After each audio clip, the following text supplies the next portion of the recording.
what a week it was to be on Twitter. Yeah, absolutely crazy. That's right. If you're not, we're condoning logging back onto X, deleting your Blue Sky account, because you're not getting this on Blue Sky. Mm-mm. You're not getting the crashing of a cross-left project. Yeah, in between like tweets about Charlie Kirk, I was seeing the factionalism of your party, our party, Their my party, party. we're party. Should we do a rundown? Just have like a brief summation. Yeah. So basically, on Thursday, an email was sent to anyone who'd subscribed to the mailing list saying that a membership portal was open, £5 a month, £55 a year. Zara Sultana posting on her social media saying 20,000 people had signed up. Then there was another subsequent email and a kind of letter sent out by Jeremy Corbyn and Ayub Khan, Adnan Hussein, Iqbal Mohammed and Shaukat Adam had all signed this, not Zara, saying it was unauthorised and any direct debit set up should be immediately cancelled. And it basically emerged that this membership system had been set up sort of unilaterally by Zara Sultana. This resulted in your party having to report itself to the Information Commissioner's office. Zara Sultana then releasing a response to Corbyn's response, accusing your party of being a sexist boys' club and saying she'd been sidelined in this sort of process. But she reveals that she confirmed that she launched the membership portal herself, despite not having the dual authorization of both her and Jeremy, which was the agreement made at the foundation of your party. I think that's kind of where we've got to with the Zara Jeremy clash. She did threaten to take defamation action, but now she's dropped that threat. Yeah. And since then, another faction called Our Party has emerged. Yeah, so this is like a grassroots attempt to claw your party back from the notional leaders of it. It is like pretty odd that we're all talking about this thing which actually doesn't exist yet. It doesn't have a name. Mm-hmm. It's not clear who the leaders are. Mm-hmm. It seems to me that Zara Sultana would like it to be her and Jeremy. Yeah. And Jeremy Corbyn would like it to be him, kind of Zara, and then the rest of the independent. But now Zara's endorsing Our Party. Really? Yeah. Oh, man. And saying that she always meant for it to be in the hands of members. But I wonder how much she really means that. Yeah, and there's also another thing. So, like, the people who are control of the money include Jamie Driscoll, who ran for, I think it was Mayor of Tyneside? Yeah. Or sorry, certainly a mayoralty in the Northeast, and Andrew Feinstein, who stood against Keir Starmer in the last general election. They seem to be in charge of the money. Yes. As well, in like a separate entity. Mm-hmm. And it just seemed like a total shit show. Yeah. And it's totally avoidable. Yeah. I think if you look at how... I mean, you could look at Reform and your party as both being like insurgent parties set up to challenge the traditional left and traditional right party. And if you look at how Reform have managed to get to the position that they're at, with the same amount of MPs, like around five MPs, and Reform have managed to... I think your party more. Yeah, six. Yeah. So with around the same amount of MPs. And if you look at how Reform have managed to do that and are now surpassing the Conservatives in almost, well, in all polling, and you wonder why something like your party with people like Jeremy Corbyn should be able to get the same momentum and to the same place in theory. Mm-hmm.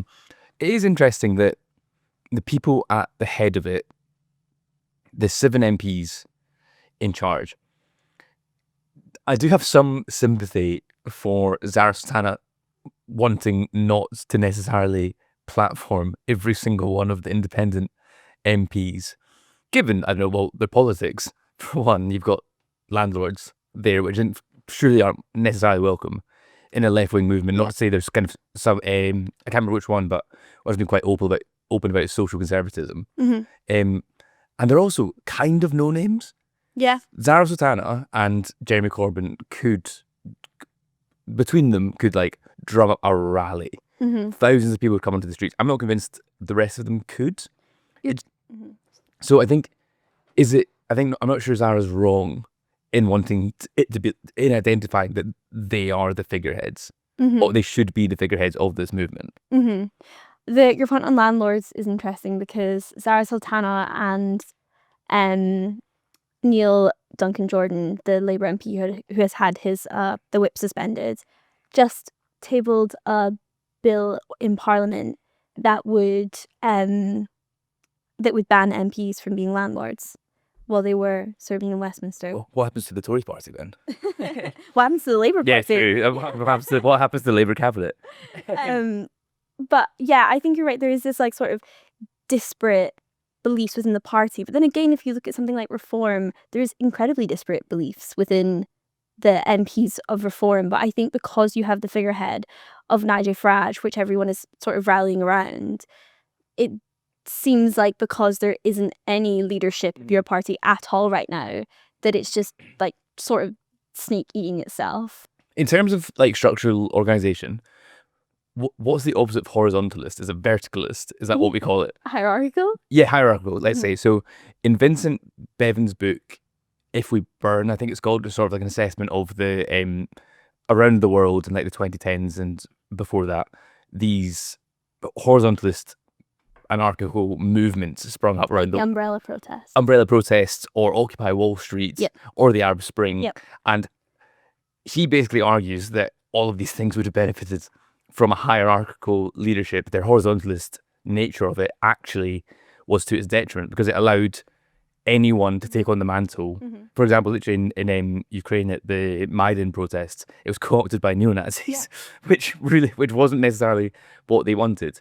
And so I think that we're seeing the downside of a horizontalist movement in action. If anyone is able to claim the mantleship of your party, you're kind of seeing it like around the country, like local branches of your party, which even then, like, I don't really understand how that works at all. Who are you? Yeah. Who? How can you take on that mantle? Who's given you the authority? That right? And why can't someone else over there claim to be real your party? We're the authentic your party, sort of thing. And it does become. I think it might become just a total mess. And if you think of like a regional level, in Scotland, is your party pro or anti-independence? Yeah. And they have no direction on that currently. And you might have like a unionist to your party, and a pro-independence to your party, and you could extend that to like every single kind of local issue, whether that's at a regional level or a hyper local level, and all these splits and divisions we're seeing develop in real time. And you could get to having a conference in November, is it? All these things could become chasms at the end, and that was supposed to be like a great moment of unity, surely. Like, we will come together and generate momentum. Instead, they're all just going to be screeching at each other. Calling freelancers, small and mid-sized business owners. Tide's Instant Saver account offers up to 4% AER variable, flexible access and competitive returns. Unlike other options on the market, you won't need to hold your money with Tide for a fixed period. That means you'll have instant access and free withdrawals whenever you need it. You can get started today with just £1, making it easy to start growing your business savings. Want to know what you'll earn? Tide's Clever Calculator gives you a clear picture up front. Our audience will receive £100 cash back when you deposit £5,000 within the first 30 days of opening your Tide Instant Saver account. Use code JOE, that's J-O-E, JOE. New members receive an annual equivalent rate of up to 4% AER variable, free for 6 months. For the full offer, visit tide.co/Joe. T's and C's apply.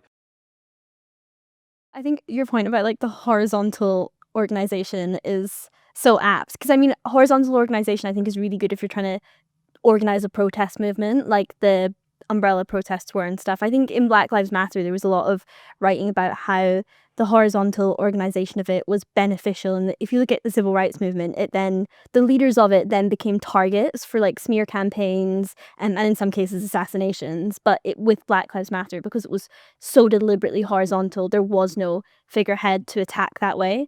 But then I think when it comes to leading a party, like, that's very different to a protest. And I think if you want it to be a party with leadership potential, then there needs to be that leader and the organizational structure.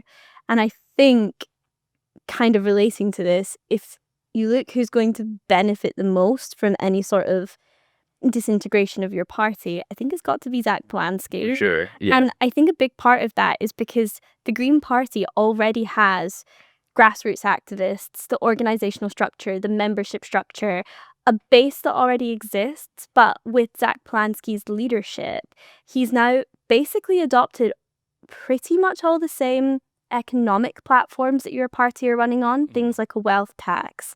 But then also it has the Greens' social progressivism rooted in there as well.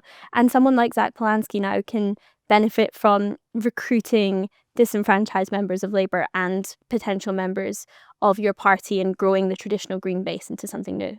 There's also something to be said. I'm sure, well, I'm not certain on this, but there must be some internal turmoil at the Greens. It's not all sunshine and roses, but they're not doing it in public. Yeah. Zack Polanski's not like, Adrian Ramsey's a bitch. Like, on Twitter. Yeah. There is something to be said about keeping it. Like, Zara Sultana went nuclear so quickly. I think it's interesting because it's not the first time we've seen Zara act unilaterally No. near a party. Because if you remember, she announced that she was going to co-found a party with Jeremy Corbyn. She did that unilaterally as well. Oh, and then he was like, what? Yeah, I wish we had waited. What do you mean? Well, it just seems like it seems like everyone is certain that they have the right idea and they're not willing to cede or actually recognize who should be the figurehead of it. It's kind of like, is it the inverse of the Starmer project sort of thing? Like Morgan McSweeney and like Labour together identified they needed a figurehead for their Yeah. secret project, Uh-huh. and then they did it. They're doing this all out in the open. It's interesting because Yanis Varoufakis and Ken Loach basically wrote about that in The Guardian this weekend, saying that there desperately needs to be a socialist adjacent movement in the UK right now if there's any hope for the future of the left in this country. So please, can they not just implode? Yeah, and it's also with the reform. I think they recognised Nigel Farage as a unique talent Absolutely. there. Like Richard Tice was so quick to be like, get cucked. Yep. And sometimes you just got to take the cucking. Mhm. You've got to recognise this. And you also saw, like, with Rupert Lowe, when there was a slight challenge to Nigel Farage's policy, he was just cut off immediately. No, you're right, actually. God, yeah, they're a ruthless bunch. They actually are, but I think that sort of like, as in, I think almost something that your party is suffering from is too much internal democracy, or like it seems to be, especially with like the emergence of our party and stuff within it. I think, democracy should be at the general election, and maybe if you're trying to organize a vehicle for the left, it's maybe not that beneficial to have. I mean, even if you look at the Green Party before Zack Polanski, like having the co-leaders, it wasn't, I don't think having that split figurehead was particularly beneficial for them.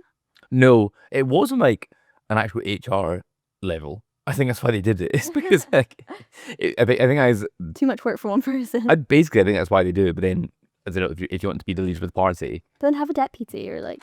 yeah, and it is like only one of you gets to be prime minister in the world in which the Green Party of England and Wales are the largest party in a general election. Mhm. Who gets to be prime minister? Thanks to Tide and their instant savings account for sponsoring this week's podcast. New members receive an annual equivalent rate of up to 4% AER variable. Our audience will receive £100 cash back when you deposit £5,000 within the first 30 days of opening your Tide Instant Saver account. Use code JOE. For the full offer, visit tide.co/Joe. T's and C's apply.